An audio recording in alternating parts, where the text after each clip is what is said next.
from very close friends and family, and I think the reason I've had a hard time memorizing this piece is because the imagery comes back and the feelings come back, and it takes me somewhere else, and then I kind of lose track of the words. So yeah, that piece is dear to me, and please raise the awareness of domestic violence. Charles, can I do one more? Sure. Okay, this one I got. I'm not going to butcher this one. Last night, I asked God to write a piece for me, because spiritually I feel like I'm lacking, and that's not exactly the place I want to be writing from. Now, if I'm going to write something new, I want you to recognize that this shine ain't mine. I can only reflect His light. So if my spirit ain't right, how can I spit truth?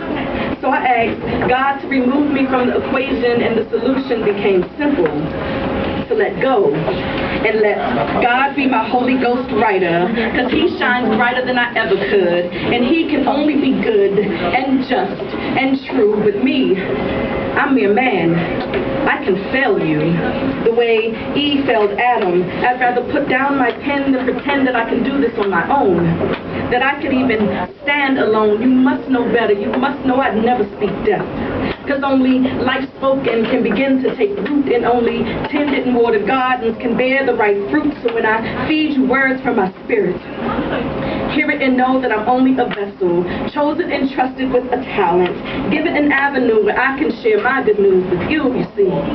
Open mics, open hearts, open minds. So why not use my time wisely? Why give you any old thing? Why not edify the body, the spirit, the mind? Why not use this time to testify on His goodness? Why waste my breath speaking death?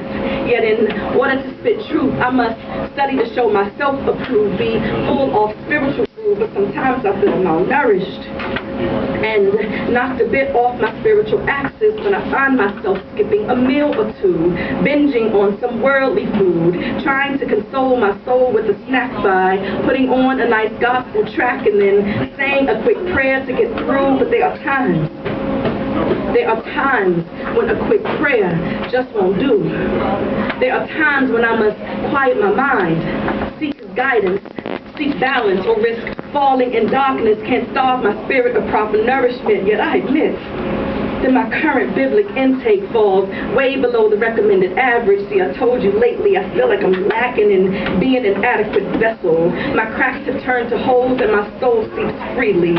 Spiritually emaciated, I'm wasting away, must be visible in my face by now. Not quite sure how I got here, but bellies are rumbling and spirit is hungry, so I humbly admit my flaws.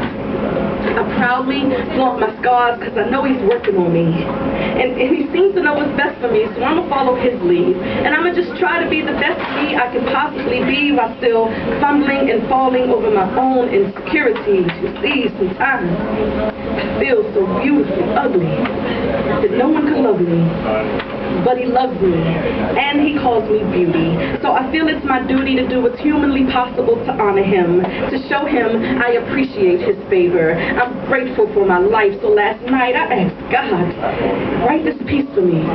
Fill what's empty, make me whole, fix what's broken, so that this spoken word piece speaks to the heart, so that my art might reflect Your light, so that I might walk in Your purpose, so that I might do this to Your glory, Lord. Help me write the next page in my story. So last night, God wrote peace for me. Passing all understanding, He wrote peace for me. Passing all understanding, He wrote peace for me. Passing all understanding last night, God wrote this. Peace.